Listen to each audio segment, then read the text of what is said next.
Hoje fizemos uma pergunta à inteligência artificial. O que é informação? No tempo de fake news, no tempo das eleições, coloca-se um problema cognitivo. Distinguir o que é uma informação verdadeira de uma informação falsa. Isso é um detalhe crucial. Então fizemos essa pergunta à inteligência artificial. E ela respondeu: informação é um conjunto de dados organizados, processados e colocados em um contexto que ganha sentido e utilidade para quem o recebe. Ela serve para transmitir mensagens, reduzir dúvidas e ajudar na tomada de decisões. O que compõe a informação? Continua a inteligência artificial. Dados brutos, fatos, números ou símbolos soltos que ainda não têm significado sozinhos. Contexto, a situação ou a história que dá sentido aos dados.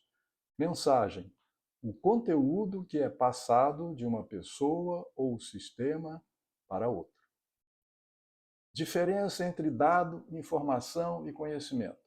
Dado, o número 38, isolado, por exemplo. Informação, saber que a temperatura do paciente é 38 graus centígrados. Conhecimento, saber que 38 graus centígrados significa febre e exige remédio ou repouso. Tudo é apresentado de uma maneira aparentemente científica, pragmática, que pretende o bem de alguém, o bem de um sujeito. Nada a objetar do ponto de vista do senso comum, de uma certa racionalidade.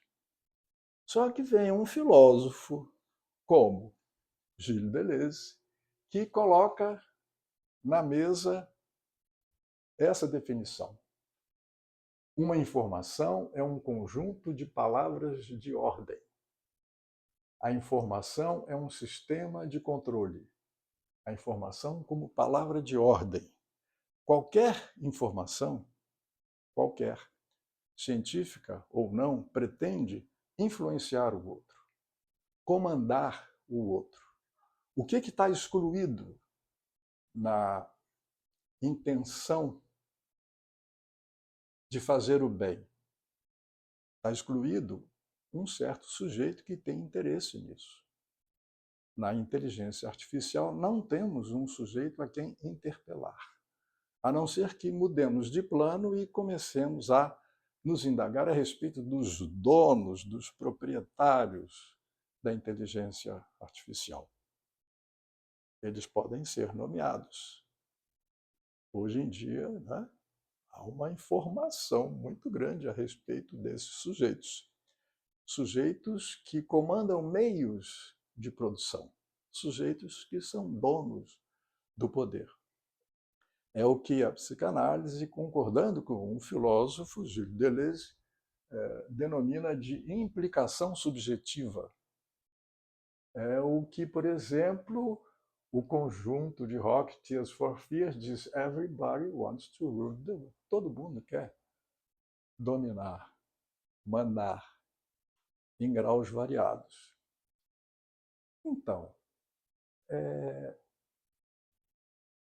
seria legítimo esse desejo de influenciar o outro?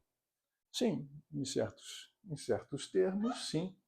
Porque, por exemplo, você pode fazer a passagem do acordo de fato ao acordo de direito.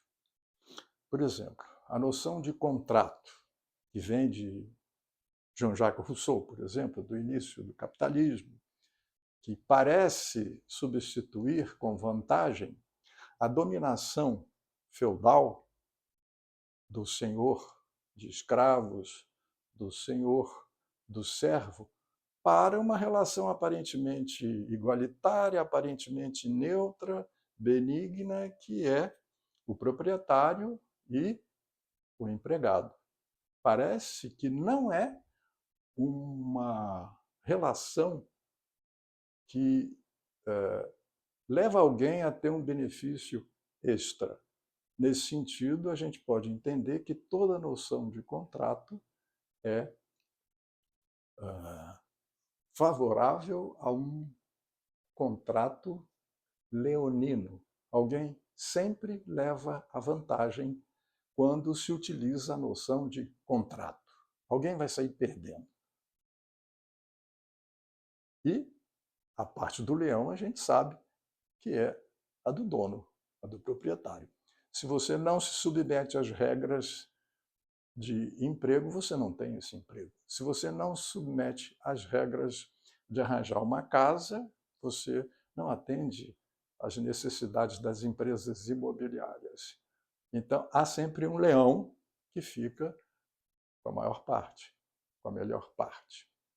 Mas existiria, de algum modo, a possibilidade de passar de um acordo de fato em que todos nós nos submetemos, se vivemos, por exemplo, num regime de cidadania, do capitalismo, do Estado democrático de direito, haveria essa possibilidade de passagem do acordo de fato para um acordo de direito?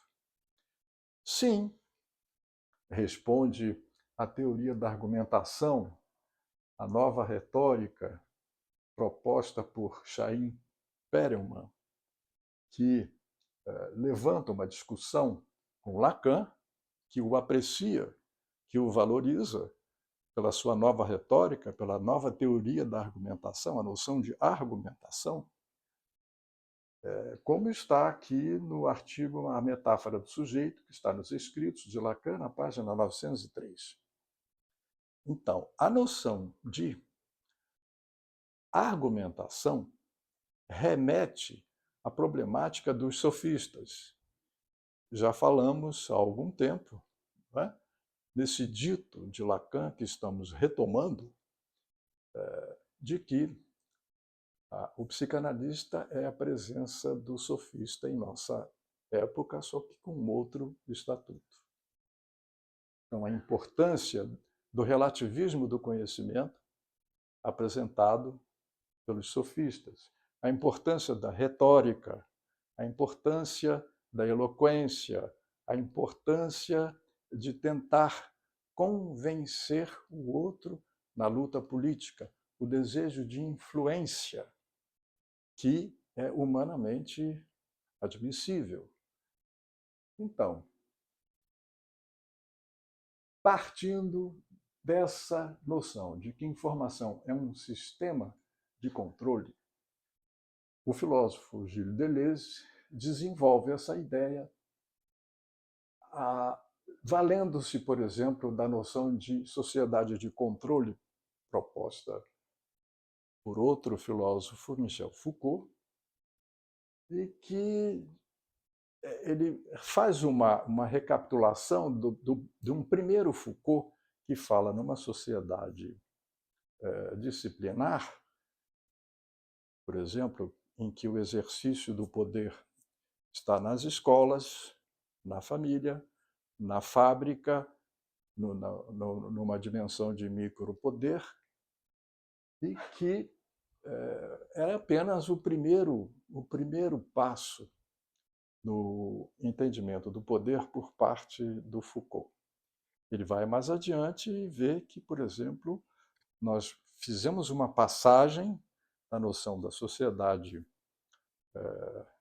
da disciplina para uma sociedade de controle em que você não precisa mais desses meios da prisão, do hospital, da escola, e da sociedade de um modo geral, para o exercício do poder sobre os sujeitos.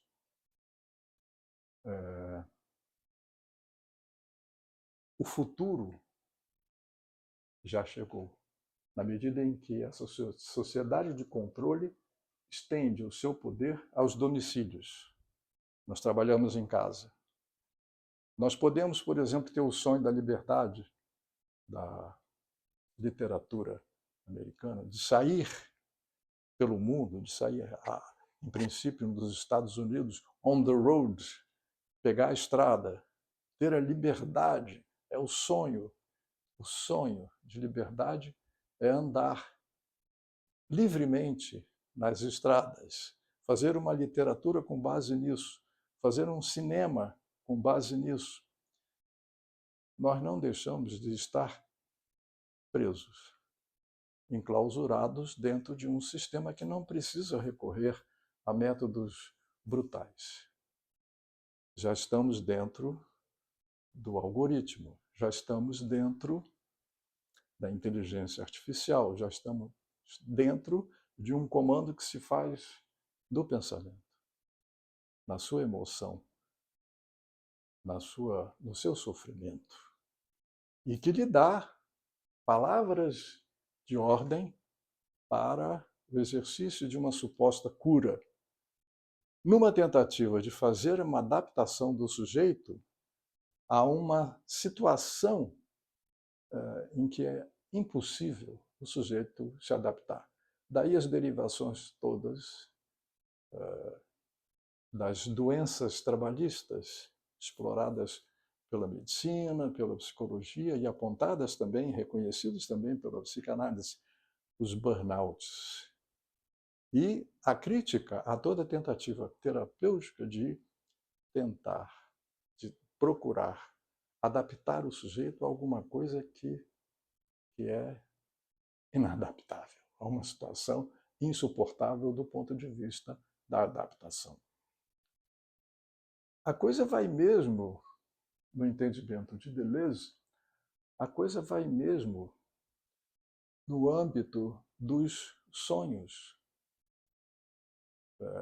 Ele, numa entrevista à Folha de São Paulo, nessa mesma entrevista, de Suplemento Mais, de 20 de junho de 99, ele fala de cinema, ele fala de literatura, ele fala de arte, e fala até mesmo do perigo do sonho.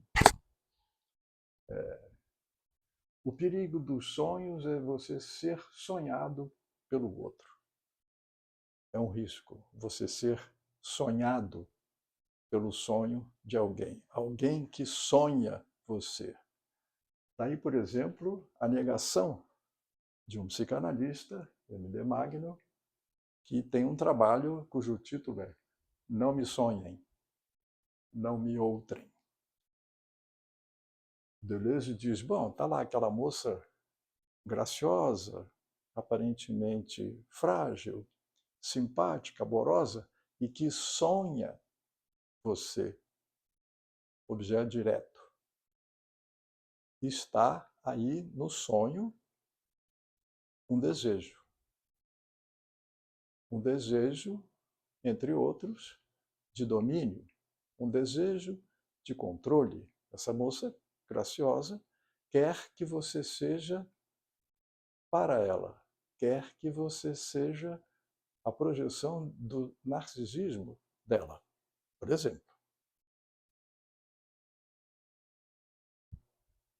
Uma outra observação que o Deleuze faz à arte é essa frase de que não existe obra de arte que não faça apelo a um povo que falta. Falta um povo que ainda não existe. Aqui nós levantamos a questão de Deleuze e a falta.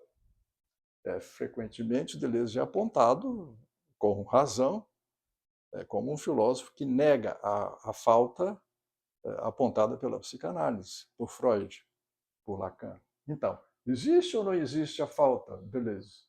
Vamos então elaborar uma crítica à noção de falta. Mas ele diz, o povo falta e, ao mesmo tempo, não falta. Aqui ouvimos os ecos lacanianos, por exemplo, a respeito de há relação sexual, mas não há relação sexual. Essa ambiguidade que é indispensável para a psicanálise. A abertura de um espaço entre em que você possa, eventualmente, contribuir para produzir efeitos de liberdade como resultado de uma análise. Aqui, por exemplo, podemos observar as passagens freudianas da medicina à psicanálise, em que reconhecemos que Freud introduziu o imaginário na ciência. Os sonhos que eram desprezados pela ciência, que não tinham valor prático, que não obedeciam às necessidades normais da vida, cotidianas, não eram um objeto digno de uma ciência se debruçar sobre eles. Os sonhos, hoje em dia, depois que o Freud introduziu o imaginário na ciência, não são mais dejetos, são objetos dignos da atenção da ciência, da neurociência, enfim. Alguma transformação Freud produziu no âmbito da ciência. Então, da afirmação de Deleuze, concluímos que não há neutralidade. Há sempre o desejo de influenciar legitimamente ou não, entre aspas, comandar ou sem aspas, comandar o outro, versus uma asepsia do desejo do cientista, do jornalista, do psicanalista, do sofista, do publicitário. Há uma noção de implicação subjetiva que é evidenciada nessa brilhante definição da informação por parte do filósofo Gilles Deleuze. A informação como palavra de ordem. É isso.